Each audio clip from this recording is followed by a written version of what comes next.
শাকিব খান তো আজও ফিল্মটা ধরে রাখছে। আজকে শাকিবের মতো একজন হিরো, সে অল স্কয়ার। শাকিবের কোথাও কোনো ফাঁকি নাই। আমাদের বাংলাদেশে যদি যৌথ প্রযোজনার ছবি হয় তাহলে শাকিব খান আর হয়তো একটা দুইটা আর্টিস্ট বাংলাদেশের থাকে। আর ম্যাক্সিমাম আর্টিস্ট থাকে যে দেশে গিয়া ও শুটিংটা করে সেই দেশের।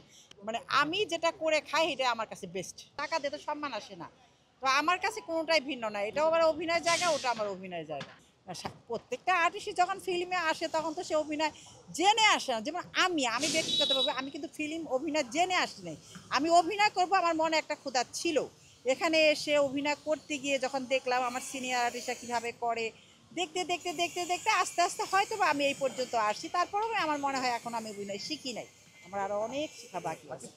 সাকিবও তাই, সাকিবের বেলায়ও তাই। সাকিব যখন ফিল্মে আসছিল ও তো আসছিল সে হিরো হবে, কিন্তু হিরো হতে এত কষ্ট, এত শ্রম দিতে হবে, মেধা লাগবে, সে বুঝে নেয়। সেও এখন শ্রম দিতে দিতে দিতে আজকে সে পরিপূর্ণ। আজকে সাকিবের মতো একজন হিরো, সে অল স্কয়ার। সাকিবের কোথাও কোনো ফাঁকি নেই। সে যেমন ম্যানলি, যেমন রোমান্টিক, যেমন তার অভিনয়, সব দিক দিয়ে এক্সপার্ট। আচ্ছা, শাকিব খান কি আপনার কাছ থেকে কোনো সাজেশন নিয়েছে বা না কোনো সাজেশন দিয়েছেন না কিনা না আপনারা? না কোনো যে সাজেশন এইভাবে করলে না। ভালো হবে বা এভাবে করলে না, খারাপ আমি হবে? আমি শাকিব খানকে কোনো সাজেশন দেই না। তো ওর সাথে আমি অনেক ছবি করছি, ভালো সম্পর্ক আমাদের মধ্যে, বড় আপার ছোট ভাই এই হিসেবে সম্পর্ক। সিনেমা ইন্ডাস্ট্রি আছেটা কোথায়? শাকিব খান ছাড়া কয়টা হিরো আছে যারা সিরিয়াস? শাকিব খান তো আজও ফিল্মটা ধরে রাখছে। সে ফিল্ম চলুক, মানে অন্য দর্শকরা সাকিবের ছাড়া অন্য ছবি কেন দেখবে? সাকিবের ছবি কম হচ্ছে, সাকিব কম ছবি করছে, আর অনেক বাজেটের ছবি। তো সেই কারণে সাকিবের ছবি কম, কিন্তু সাকিব তো এখনও ফিল্মে আছে। আদার যে আর্টিস্টরা আছে তারা অনেক অনেক চ্যানেলে চলে গেছে। হল বন্ধ হয় শুধুমাত্র এই বাবা মা নাই তার জন্য না। তবে বাবা মা নাই এটাও একটা ফ্যাক্টর। একটা গল্প, পারিবারিক গল্প কিভাবে হয় একটা ফ্যামিলিতে, বাবা মা ভাই, ভাইয়ের বউ বোন সবাইকে নিয়ে। এখানে তো সেটা হচ্ছে না, কারণ সবচেয়ে বড় কথা রাইটার নাই। আর এখন কিছু নতুন নতুন ভালো ভালো ডিরেক্টর আসছে, তবে ওই দুই চারজন ভালো ডিরেক্টর দিয়ে তার সিনেমা হল চলে না। আর হলের পজিশন ভালো না। আর যেহেতু জনগণ হাতে হাতে মোবাইল পেয়ে গেছে, মোবাইলের মাধ্যমে অনেক কিছু দেখতে পাচ্ছে, সেজন্য 3 ঘন্টা হলে গিয়ে বসে থেকে সময় নষ্ট না করে তারা ভাবে যে মোবাইলেই ভালো। যে কারণে হয়তো সব কিছু মিলিয়ে আর কি হয়েছে, শুধুমাত্র যে বাবা মার জন্য হয়েছে তা না। সিনেমা হারিয়ে যাওয়ার অনেক অনেক কারণ আছে। সেটাই। কারণ সবচেয়ে বড় কথা হলো যারা আগে ছবি বানাতো তারা কিছু মরে গেছে, কিছু ইন্ডাস্ট্রি ছেড়ে দিছে। তারপরে একটা ছবি বানাইতে ন্যূনতম 1.5 কোটি টাকা লাগে। এখন 1.5 কোটি টাকা দিয়ে কে এই ছবি যে চলার পরে তার 2 কোটি আসবে বা তার আসল 1.5 কোটি ফিরে আসবে তো কোনো গ্যারান্টি নাই। আর ছবি সেখানে নায়ক নায়িকা নাই সেরকম। যারা নায়ক নায়িকা আছে তারা অন্য অন্য কাজে ব্যস্ত থাকে। অনেক কিছু মিলিয়ে বললাম না যে একটা ছবি শুধুমাত্র যে পারিবারিক গল্পের জন্য ছবি চলে না তা না। ছবির টাকা লগ্নি কারক নাই, ভালো ডিরেক্টর নাই, ভালো গল্পের সাবজেক্ট নাই, প্লট নাই, কি দিয়ে ছবি চলবে? 3 ঘন্টা হলে গিয়ে বসেও কেউ থাকতে চায় না। এই যে আপা বললেন সিনেমা হয় না, ওরকম বাজেট নেই। কিন্তু শাকিব খানের সিনেমাগুলো তো বিগ বিগ সে বাজেটের। একটা ছবি শাকিব খানের, বা শাকিব খানের বছরে 2টা ছবি করে।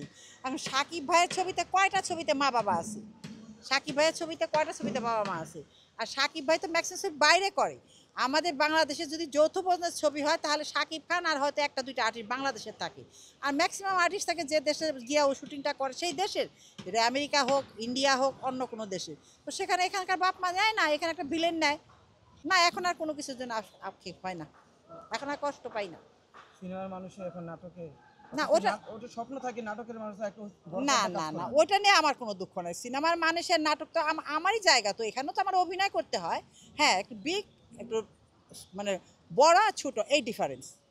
আক্ষেপ আর কি করবো, এখন শেষ বেলায় আইসা আর কোনো আক্ষেপ নাই। এখন এখন যেভাবে আছি আল্লাপাক যেভাবে রাখছে, আরও কিছুদিন হয়তো ফিল্মে করার ইচ্ছা ছিল, কিন্তু আমরা সে আশাটা পূর্ণ হয় নাই। আর হয়তো মনে হয় ফিল্ম সেরকম ভালো হবে না।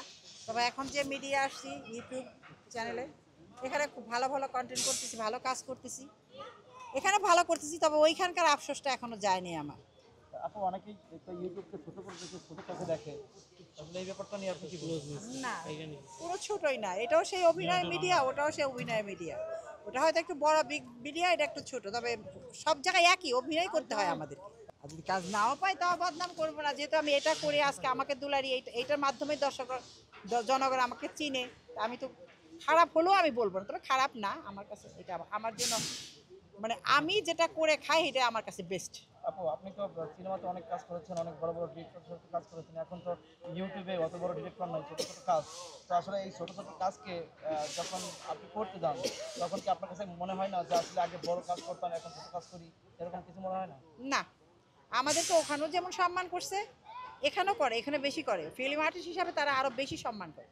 আপনি কিভাবে? টাকার পাল্লায় মাপলে তো হবে না। টাকার যা, টাকা আলাদা একটা চ্যাপ্টার, সম্মান আলাদা একটা চ্যাপ্টার। সম্মান দিয়ে তো টাকা, টাকা দিয়ে তো সম্মান আসে না। তো আমার কাছে কোনোটাই ভিন্ন না। এটাও আমার অভিনয়ের জায়গা, ওটা আমার অভিনয়ের জায়গা।